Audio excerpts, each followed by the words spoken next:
आज बनने जा रहा है यम्मी से मज़ेदार आलू के कटलेट्स जो बच्चों को बहुत पसंद आएंगे। वो क्यों? क्योंकि इसमें मैं डाल रही हूँ मैक्रोनी का एक साशे। जो लास्ट में मैंने मैक्रोनी पिज़्ज़ा बनाया था तो उसमें से एक साशे बच गया था, वो डालूंगी।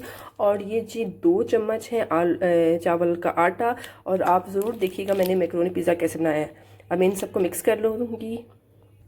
तमाम चीज़ों को मैंने गूंद लिया आटे की तरह और इसमें के बना लिए हैं मैंने कबाब, यानी कि आलू की टिक्कियाँ। और पानी हाथ में लगा के ही कबाब बनाएंगे और उसके बाद हम इसको तलेंगे। ऑयल को गरम करके मैंने आलू की टिक्कियाँ जो है वो डाल दी हैं बग़ैर अंडा लगाए और बग़ैर बेसन लगाए। तो हम इसको कुक करेंगे, लाइट ब्राउन करेंगे, उसके बाद मैं आपको दिखाती हूँ। यम्मी से आलू के कटर्स, आलू की टिक्कियाँ, आलू के कबाब, कम खर्च बालानशी कबाब तैयार हो चुके हैं, जिसे आप बच्चों के लंच बॉक्स में भी दे सकते हैं और बहुत ही यम्मी बने हैं।